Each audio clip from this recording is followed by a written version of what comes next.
Craig Gottlieb, and I'm a military antiquities dealer. My career started with one rusty bayonet that my dad brought back from the war. And once I got it and realized that there were other military things to get, there was no stopping me. This one here is a Fedayeen helmet. I know you had expressed a little interest in one of these. World War I, World War II, the Franco-Prussian War, uniforms, documents, swords, anything having to do with the military. That's what I do best. I didn't come from a wealthy background, and I went from being the kid running around at the shows trying to hustle $50 items to the guy who's writing $250,000 checks. He was really one of the first ones of looking at the hobby in a different way than a lot of us had. My competition are people who are much older than I am.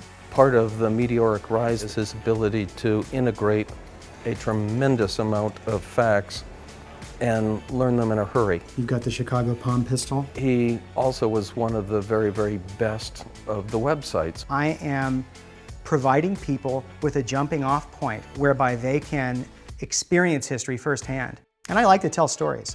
I travel over 100,000 miles a year. It's one thing to read about history, it's another thing to talk to history. Craig does all the wheeling and dealing. He has the knowledge in his head. He knows what is worth what. I'm the one who makes sure everybody gets what they're actually paying for. There's some weeks that are really busy that we get 4 or 5 orders a day. Never boring. He's quite a character. This doesn't scare you, it makes me look like a dork. Don't ever give him coffee. That's heavy. That's almost heavy. Whoa, that's heavy. I get things a number of ways. So I brought some stuff in for you to look at. I wanna look at it. In addition to the old Saddam painting. John is a perfect example of people coming to see me, to come into my office to sell me things. At the locals' request, we wrapped the pillars in C4, blew them, the thing came down. This is cool. It's pretty personal. I mean, yeah, it is. People call me to go visit them. Biggest thing in my business is knowing where the bones are buried. I go to shows, and I'm willing to get on a plane on a moment's notice. If somebody's got something that's hot, I want it. Hi, it's me. Hey, you're never gonna believe this. The albums that I was looking at today are an example of someone sending me material to authenticate, appraise, and then purchase. Let's see, I got a group of people with Ernst Röhm standing in the middle, and it's signed by him. There's another picture that's got Rudolf Hess in it. There's also Hitler. About 80% of my market is Third Reich collectibles. It's not about politics or being a neo-Nazi. It's about a love of history. Having the newsworthy items brings people in. Hitler's desk set is the gift that keeps on giving. There's 2 types of things that I buy. I buy and sell the type of things that just put bread on the table, they pay the rent. Those are the ordinary items. Then there's another category of things that are just too important historically to pass up. The Purple Heart is both sides of the coin. It's ordinary because you got $50, you can find one at an antique shop. But it's extraordinary in that it represents what is often the ultimate sacrifice. The extraordinary to me is defined as an item that's either connected to a period in history, an event in history, or a person in history. I met Clay Perkins as a result of the desk set. I'm struck by the fact that he lives in this veritable museum. Lo and behold, over in the corner, he goes, "Have you ever seen an Enigma?" And of course, I have seen an Enigma. I've owned an Enigma. I'm fascinated by Enigmas. The Enigma was a very powerful tool that the Germans used to communicate in plain view in a way that was completely unintelligible. We figured it out, and they didn't know we figured it out, and that allowed us to win the war. In fact, Winston Churchill said that our ability to read Enigma traffic ended the war 2 years early.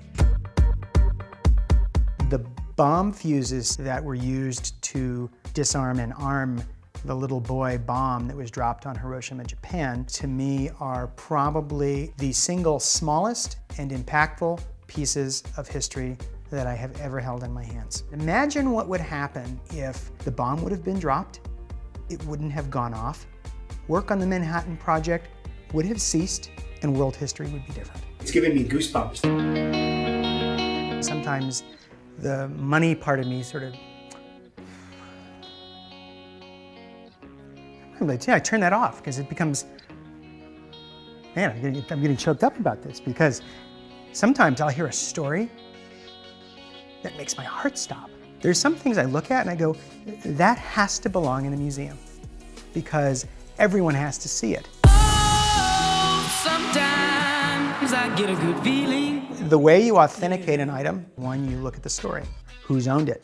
Is there a break in the chain of custody? A second thing you look for is to hopefully be able to find that item in a photo. There's only one man in the entire Third Reich Germany who could wear this eagle, and it was Hitler. The first thing I wanted to do was compare it to some very close-up photos that I had found in the National Archive of Hitler wearing what I believed to be the same hat, and they're a dead-on match. The third element of authenticating any historic artifact is more universal, and it's studying the material, the construction, the way the materials age together, things that people can't fake. A fourth way you can authenticate personality items is biometrics. I have a uniform that is purported to belong to Saddam Hussein. I've done two things that are going to get me started in my process. The first thing I did was I located Saddam Hussein's tailor, and the second thing I did was I contacted a guy who makes Saddam Hussein reproduction uniforms. It's the type of chill-inspiring item. Everybody goes, really? This is sort of like the moment of truth, because if this doesn't come very close to 44 inches, this ain't it. For me, the stakes are enormously high. Someone buys something for me for 10 grand and it turns out to be fake, I'm done. Sometimes I feel my life is like a movie. I've got like a license to spend money on cool stuff. So from that perspective, I have a dream job. It's like a deal with the devil. I can buy anything I want, but I have to sell it.